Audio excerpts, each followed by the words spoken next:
Sarah Martinez had always dreamed of serving her country. Growing up in a small town in Texas, she watched military parades on television and felt her heart swell with pride. Her father, a veteran himself, had stories that filled their dinner table with tales of honor, duty, and sacrifice. When Sarah turned 18, she knew exactly what she wanted to do with her life. The Navy recruitment office was bustling that Tuesday morning when Sarah walked through the doors. Her hands trembled slightly as she filled out the paperwork, but her resolve never wavered. The recruiter, a stern-looking woman with kind eyes, looked over Sarah's application and smiled. "You've got the right attitude, Martinez," she said. "The Navy needs people like you." Basic training was everything Sarah expected and more. The physical demands pushed her body to limits she never knew existed. The mental challenges forced her to think faster and smarter than ever before. But she thrived in this environment. Her drill instructors noticed her determination, her willingness to help struggling teammates, and her natural leadership abilities. After completing basic training with honors, Sarah was assigned to the USS Constellation, a guided missile destroyer based in San Diego. The ship was her new home, and the crew became her family. She worked in communications, a role that required precision, quick thinking, and the ability to stay calm under pressure. Life aboard the ship was structured and demanding. Sarah's days began before dawn with physical training, followed by equipment maintenance, communications drills, and various assignments. She loved every minute of it. The ocean stretched endlessly in all directions, and she felt truly alive watching the sunrise from the deck of her ship. Her fellow sailors respected her work ethic and positive attitude. Sarah never complained, always volunteered for extra duties, and had a way of lifting morale when tensions ran high during long deployments. She earned the nickname Sunshine from her shipmates, who appreciated her ability to find something positive in even the most challenging situations. The ship's commanding officer, Captain Reynolds, took notice of Sarah's performance. During her 6-month review, he commended her dedication and suggested she consider advancing her career through specialized training programs. Sarah felt honored by his recognition and began studying for advancement exams during her off-duty hours. One evening, while the ship was docked in Pearl Harbor for maintenance, Sarah decided to explore the historic naval base. She walked among the memorials, reading the names of sailors who had given their lives for their country. The weight of history and the responsibility she carried as a sailor filled her with renewed purpose. During shore leave, Sarah would often write letters to her family back home, describing her adventures and the incredible people she worked alongside. Her younger brother looked up to her, and her parents were incredibly proud of their daughter's service. She sent photographs of herself in her crisp Navy uniform, standing proudly on the deck of her ship. The crew of the Constellation was diverse, representing all corners of America and beyond. Sarah formed close friendships with sailors from different backgrounds, learning about their cultures and sharing stories of their homes. This diversity was one of the things she loved most about Navy life, the way people from completely different worlds could come together with a common purpose. Training exercises were a regular part of life aboard the ship. Sarah participated in damage control drills, communications exercises, and emergency response scenarios. Each drill was designed to prepare the crew for real-world situations they might face during deployment. Sarah approached every exercise with the seriousness it deserved, knowing that lives could depend on their preparedness. During one particularly challenging night exercise, the ship lost communications with the fleet. Sarah worked tirelessly with her team to restore contact, troubleshooting equipment, and coordinating with other departments. After several tense hours, they successfully re-established communications. The captain personally thanked Sarah for her efforts, and her confidence grew even stronger. As months passed, Sarah's reputation as a reliable and skilled sailor spread throughout the ship. Other crew members would often seek her advice on technical matters or personal issues. She had a gift for listening and offering practical solutions. Her supervisors began giving her more responsibility, recognizing her potential for leadership.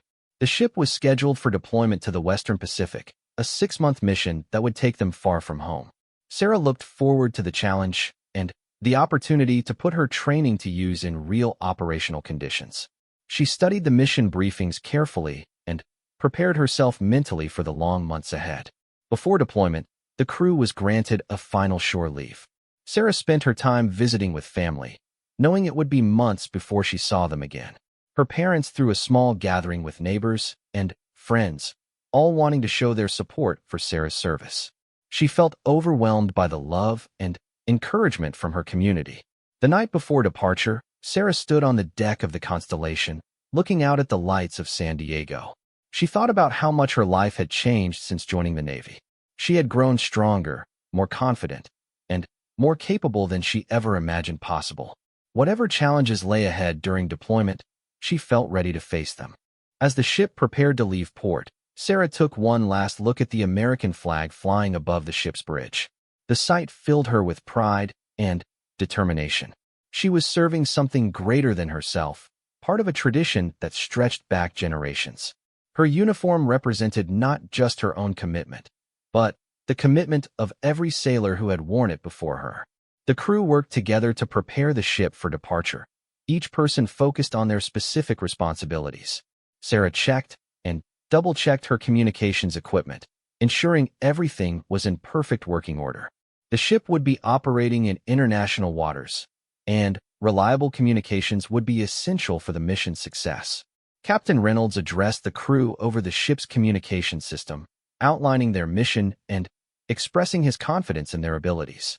He reminded them that they represented the United States Navy and their country wherever they sailed. Sarah felt the weight of that responsibility and the honor that came with it. As the Constellation left San Diego Harbor, Sarah watched the coastline disappear into the distance. She was heading into the unknown, but she was not afraid. She was trained, prepared, and surrounded by some of the finest sailors in the world. Whatever challenges awaited them in the Pacific, they would face them together as a crew, as a family, and as representatives of the United States Navy. 3 months into deployment, the USS Constellation docked at a port in Southeast Asia for resupply and maintenance. The crew was granted shore leave, and Sarah was excited to explore a new culture and stretch her legs on dry land after weeks at sea. She had been studying the local customs and basic phrases in the local language, wanting to be respectful during her visit. The port city was bustling with activity. Merchants sold colorful textiles and exotic foods from street stalls, while fishing boats bobbed in the harbor alongside military vessels from several nations. Sarah and her friend Jessica, another communications specialist, decided to explore the local market together. They wore their dress uniforms, as was required when representing the Navy in foreign ports. The market was a maze of narrow alleys filled with vendors calling out their wares. Sarah was fascinated by the spices, handcrafted jewelry, and traditional artwork on display. The locals were generally friendly, curious about the American sailors visiting their city. Children would wave and practice their English, while older residents nodded respectfully at the uniformed visitors. As the afternoon wore on, Sarah and Jessica made their way toward a recommended restaurant that served traditional local cuisine. They were walking through a quieter section of the market when Sarah noticed they were being followed by a group of young men. At first, she thought it might be coincidental, but when they changed directions several times and the group continued to stay behind them, her training kicked in. "Jess, we need to head back toward the main market area," Sarah whispered to her friend. Jessica nodded, having noticed the same thing. They quickened their pace, but the group behind them also moved faster. Sarah's heart rate increased, but she tried to remain calm and think through their options. The group consisted of 5 men, probably in their early 20s. They appeared to be locals, but their behavior was unlike the friendly curiosity most residents had shown. They seemed agitated and were speaking in hushed, urgent tones among themselves. Sarah caught glimpses of them pointing at her and Jessica's uniforms. When Sarah and Jessica turned a corner toward what they hoped would be a more populated area, they found themselves in a dead-end alley. The group of men had apparently anticipated this and were now blocking their exit. Sarah's military training immediately took over. She positioned herself slightly in front of Jessica and assessed the situation. The apparent leader of the group stepped forward. He was tall and thin, with angry eyes and clenched fists. He began speaking rapidly in the local language, gesturing angrily at their uniforms. While Sarah didn't understand every word, the tone and body language made his hostility clear. This was not a case of mistaken identity or cultural misunderstanding. "We need to stay calm and try to de-escalate," Sarah whispered to Jessica, who was clearly frightened but trying to maintain her composure. Sarah raised her hands in a peaceful gesture and attempted to communicate in the few local phrases she had learned, explaining that they meant no harm and simply wanted to leave. The group leader's response was to step closer, his voice becoming more aggressive. Two other members of the group moved to flank Sarah and Jessica, while the remaining two blocked any possible escape route. Sarah realized that talking was not going to resolve this situation. Her mind raced through her training on dealing with hostile encounters in foreign countries. Without warning, one of the men lunged forward and grabbed at Sarah's uniform jacket. She reacted instinctively, pushing his hands away and stepping back. This seemed to infuriate the group, and the situation escalated quickly. Another man reached out and tore at Jessica's sleeve, causing her to cry out in fear. Sarah knew they were in serious danger.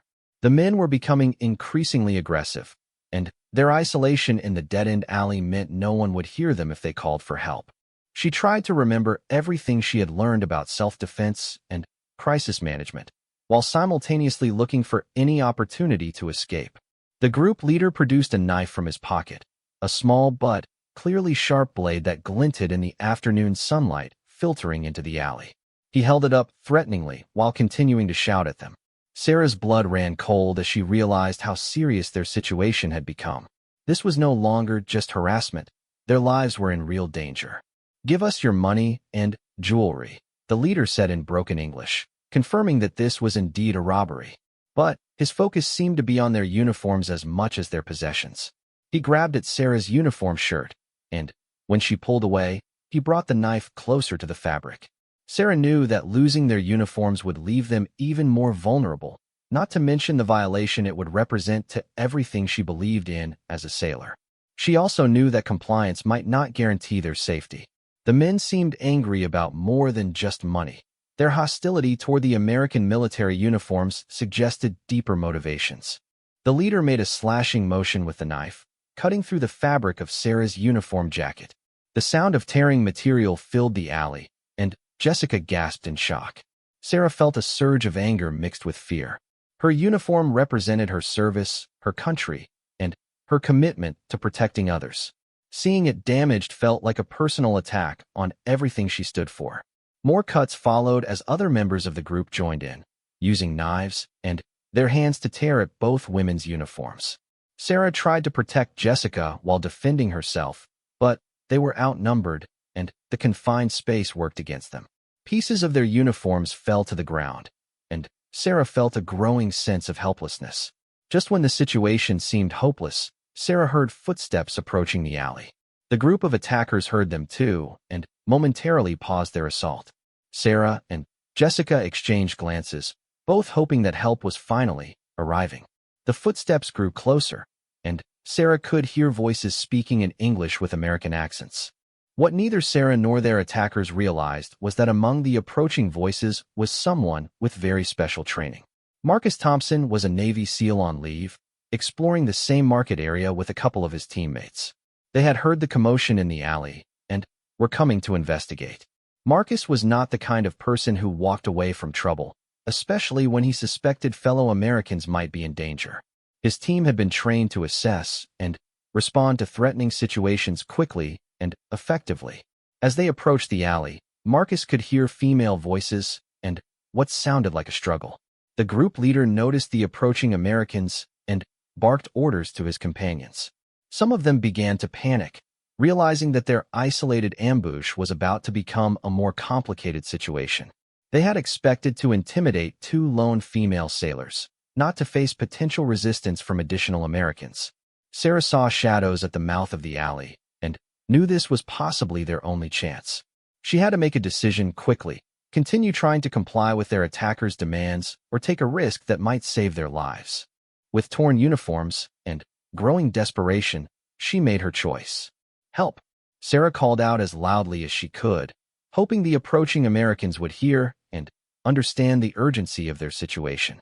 The group leader spun toward her, raising his knife in anger at her defiance. Jessica also began calling for help, her voice carrying through the narrow alley. The footsteps quickened, and, suddenly, Marcus Thompson appeared at the entrance to the alley, immediately assessing the scene before him. His training allowed him to process the situation in seconds. Two American servicewomen in torn uniforms, surrounded by 5 aggressive men, at least one of whom was armed with a knife. Marcus Thompson stood 6 feet 2 inches tall, with the kind of calm confidence that came from years of specialized military training. His dark eyes quickly assessed every detail of the scene before him. The positioning of the attackers, the weapons visible, the escape routes, and the condition of the 2 female sailors who were clearly in distress. Behind Marcus, his 2 SEAL teammates, Rodriguez and Johnson, also appeared at the alley entrance. Without needing to communicate verbally, the 3 men spread out slightly, using a formation they had practiced countless times. Their presence immediately changed the dynamics of the situation, though the group of attackers had not yet realized exactly what kind of opposition they now faced. The group leader, still holding his knife near Sarah's torn uniform, shouted something in the local language that was clearly meant to warn the Americans to stay away. His voice carried less confidence than it had moments before. The other 4 attackers looked nervously between their leader and the 3 new arrivals, uncertainty replacing their earlier aggression. Marcus stepped forward, his hands visible, but ready to move quickly if necessary. His voice was calm, but carried an unmistakable authority when he spoke. "Let the women go, and we can all walk away from this peacefully." He spoke slowly and clearly, making sure his words could be understood even by those whose English was limited.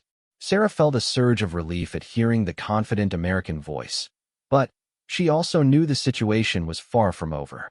The man with the knife was still close enough to hurt her, and his companions were growing more agitated as they realized their simple robbery had become complicated. She tried to catch the eye of the lead rescuer, wanting to communicate that one of the attackers was armed. The group leader's response was to press the knife closer to Sarah's uniform, making a threatening gesture while shouting at Marcus and his team. It was clear he intended to use the 2 women as leverage to escape the situation. His companions moved closer to Jessica, creating a human shield formation that they hoped would protect them from any aggressive action by the Americans. Marcus recognized the tactical challenge immediately. Any direct confrontation could result in the women being injured before the attackers could be neutralized. He needed to find a way to separate the attackers from their hostages without triggering a violent response. His SEAL training had prepared him for exactly this type of complex rescue scenario. "Rodriguez, Johnson, block the exit, but keep your distance," Marcus said quietly, knowing his teammates would understand the strategy. He wanted to prevent the attackers from escaping with their hostages while avoiding any action that might escalate the violence. The key was to apply pressure gradually, while looking for an opportunity to act decisively. The attackers realized their escape route was now blocked, and their leader became increasingly agitated. He began making rapid cutting motions at Sarah's uniform, tearing more fabric while shouting demands in broken English. "Go away, or we hurt them," he yelled, his voice cracking with stress. The other attackers echoed his threats, though their body language suggested they were having second thoughts about the entire situation. Sarah's uniform was now badly damaged, with tears across the jacket and shirt that exposed her undershirt beneath. Each cut felt like a violation of everything her service meant to her.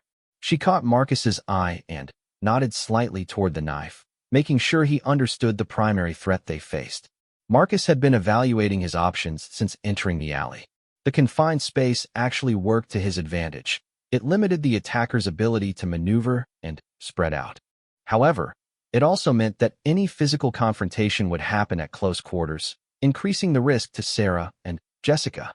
He needed to create an opportunity that would allow him to neutralize the knife-wielding leader while his teammates handled the others. "Look, nobody needs to get hurt here," Marcus said, taking a small step closer while keeping his hands visible. "Let's talk about what you want. Maybe we can work something out." His tone was reasonable, but Sarah could see the coiled energy in his posture. She recognized the look of someone preparing to act, even while appearing to negotiate. The group leader was torn between his desire to escape and his growing realization that he had made a serious mistake. These were not ordinary tourists or even regular military personnel. The three Americans carried themselves with the kind of confident readiness that spoke of serious combat training. His knife gave him temporary leverage, but he was beginning to understand that he was outmatched. One of the younger attackers said something urgently to their leader in the local language. Sarah couldn't understand the words, but the tone suggested he wanted to abandon the confrontation and run. The leader angrily dismissed his suggestion, but Sarah could see cracks forming in the group's unity.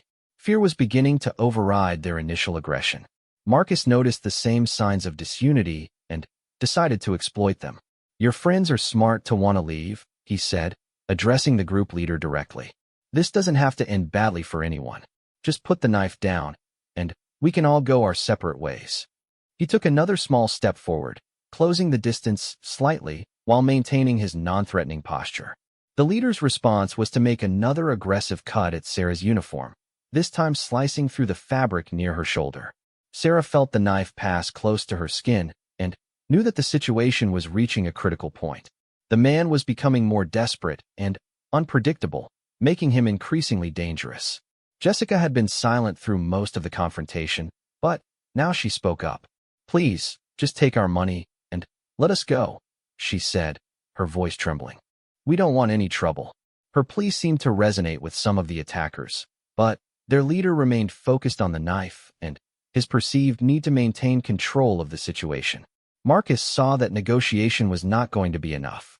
The leader was too agitated and the knife too close to Sarah for the situation to be resolved peacefully. He made a subtle hand signal to Rodriguez and Johnson, a gesture so small that only they would notice it. His teammates acknowledged the signal and prepared to move. The critical moment came when the group leader raised his knife higher, preparing to make a more threatening gesture towards Sarah's neck. In that instant, when the weapon was momentarily farther from her body, Marcus acted with the lightning speed and precision that made him an elite warrior. Marcus moved forward in a smooth, explosive motion that covered the distance to the group leader in less than a second. His left hand struck the man's wrist, controlling the knife arm, while his right hand delivered a precise blow to a pressure point that immediately weakened the attacker's grip. The knife clattered to the ground before anyone else could react. Simultaneously, Rodriguez and Johnson moved against the other attackers, using non-lethal but highly effective techniques to subdue them before they could threaten Jessica or interfere with Marcus's action. The entire engagement lasted less than 10 seconds, and when it was over, all 5 attackers were on the ground, disarmed and controlled. Sarah and Jessica stood in shocked amazement at how quickly and efficiently their rescue had been accomplished. One moment they had been in serious danger, and the next their attackers were subdued and harmless. Neither woman had ever seen such professional, precise action outside of training demonstrations. Marcus quickly checked to ensure that Sarah and Jessica were uninjured before turning his attention to securing the scene. "Are you both okay?" he asked, his voice gentle but alert for any signs of trauma or injury. Both women nodded, though they were clearly shaken by their ordeal. The local police arrived within minutes, having been alerted by witnesses who had heard the commotion. Marcus and his teammates had already secured the attackers and collected their weapons, presenting a controlled scene when the authorities arrived.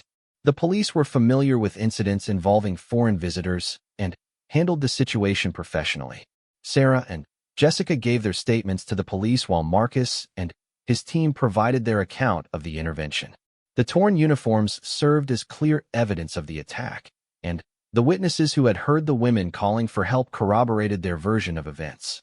The 5 attackers were arrested and taken into custody.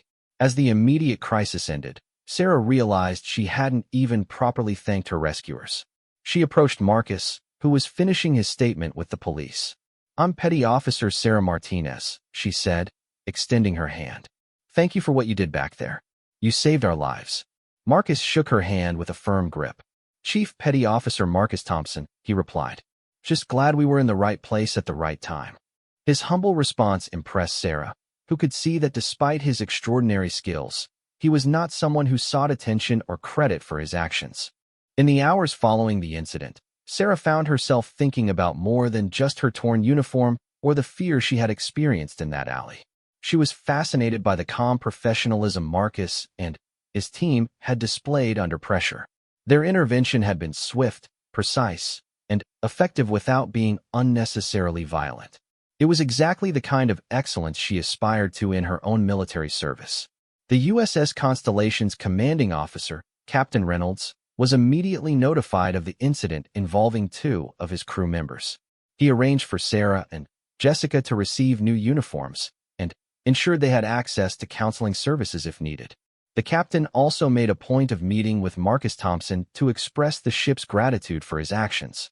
"Chief Thompson, what you did today reflects the best of our military values," Captain Reynolds said during their meeting. "Your quick thinking and professional response prevented a bad situation from becoming much worse. The entire crew of the Constellation is in your debt." Marcus accepted the thanks graciously but deflected most of the praise to his teammates and their training. "We were trained to respond to situations like this, sir. Any SEAL team would have done the same thing." His humility impressed the captain, who had seen too many soldiers who were eager to take credit for heroic actions. Word of the incident spread quickly through both ships. Sarah found herself somewhat uncomfortable with the attention, preferring to focus on her duties rather than relive the frightening experience. However, she was deeply grateful for the outcome and for the reminder that military personnel looked out for each other, regardless of which service they belonged to. Jessica struggled more with the aftermath of the attack. The experience had shaken her confidence, and she found herself jumping at unexpected sounds or feeling nervous in unfamiliar situations. Sarah stayed close to her friend, offering support and understanding. She also arranged for Jessica to speak with the ship's counselor, knowing that processing the trauma was important for her long-term well-being. Marcus's SEAL team was scheduled to return to their base in 3 days, but during their remaining time in port, he made an effort to check on Sarah and Jessica's recovery. He understood from his own experience that the psychological impact of a violent encounter could last long after the physical danger had passed. "How are you holding up?" Marcus asked Sarah when they met at the base exchange.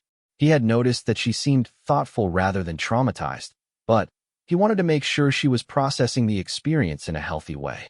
"I keep thinking about how quickly you moved," Sarah replied honestly. "One second we were in serious trouble, and the next it was over.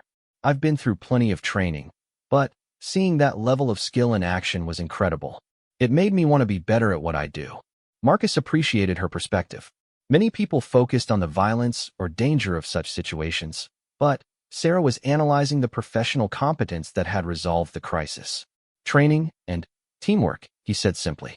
"We spend years preparing for moments like that so we can act without hesitation when lives are on the line." Their conversation turned to their respective military experiences. Sarah learned that Marcus had been a SEAL for 8 years, serving multiple deployments in various hotspots around the world. His team specialized in direct action missions, but they were also trained in hostage rescue, counterterrorism, and other specialized operations. "What got you interested in becoming a SEAL?" Sarah asked, genuinely curious about the path that had led him to such an elite unit. Marcus thought for a moment before answering. "I wanted to be part of something that made a real difference. SEALs get called when the situation is critical and failure isn't an option. The training is brutal and the missions are dangerous, but knowing that your skills can save lives or protect innocent people makes it worthwhile." Sarah found herself inspired by his dedication and the clear sense of purpose that drove him. She had always been committed to her Navy service, but Marcus's example showed her new possibilities for how she could contribute to something larger than herself. Over the next 2 days, Sarah and Marcus met several times to discuss military service, training opportunities, and career development. Marcus was impressed by Sarah's intelligence, work ethic, and leadership potential. He suggested she consider applying for advanced training programs that could expand her skills and responsibilities. "Have you ever thought about becoming an officer?" Marcus asked during one of their conversations. "You have the qualities that make good leaders, and the Navy needs people who can think strategically while maintaining their connection to the sailors they lead." The idea intrigued Sarah, though she hadn't seriously considered it before. She enjoyed her current role and felt comfortable with her responsibilities, but Marcus's suggestion opened new possibilities she hadn't imagined. The thought of taking on greater leadership responsibilities both excited and intimidated her. Jessica began to recover from the trauma of the attack, aided by counseling sessions and the support of her shipmates. She was grateful to Marcus and his team, but she was also eager to put the experience behind her and return to normal duties. The incident had taught her the importance of situational awareness and the value of having well-trained allies. As Marcus's departure date approached, he made a point of speaking with both Sarah and Jessica one final time. He wanted to ensure they were both recovering well and that the incident wouldn't negatively impact their military careers or personal well-being. "Remember that you handled yourselves well under pressure," he told them. "You stayed calm, worked together, and called for help when you needed it. Those are exactly the right responses in a dangerous situation. Don't let one bad experience make you doubt your abilities or your commitment to service." The night before Marcus's team departed, Captain Reynolds hosted a small gathering to honor their actions.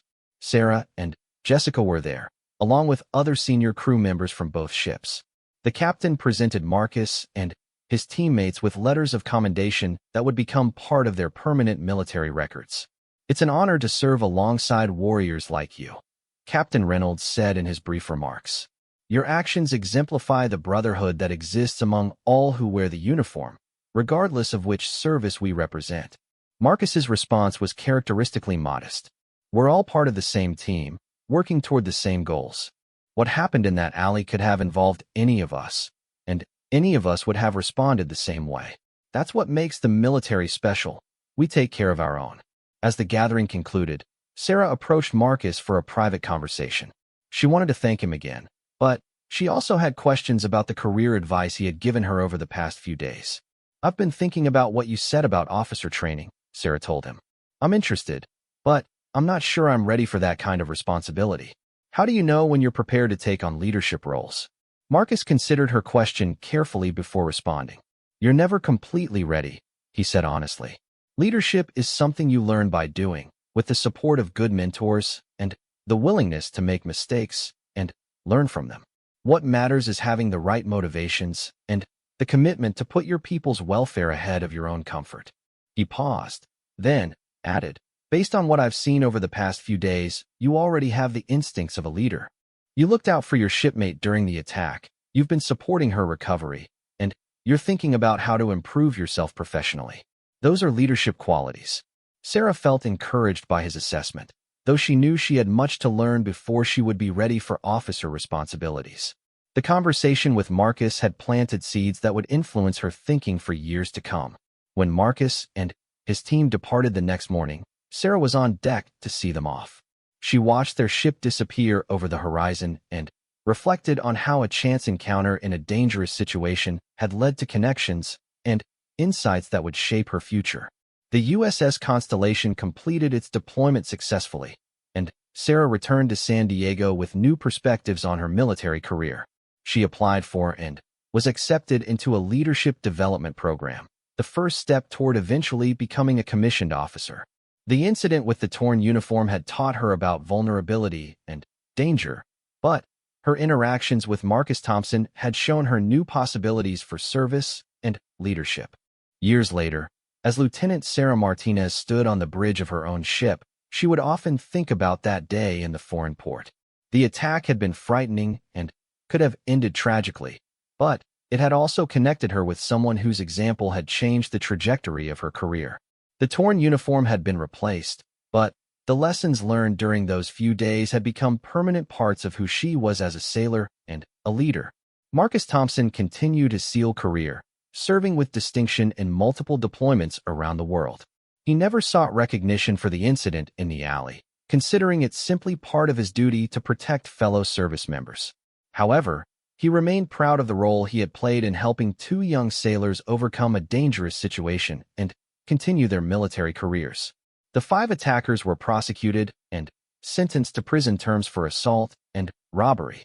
The incident served as a reminder to local authorities about the importance of protecting foreign visitors and maintaining security in areas frequented by international military personnel.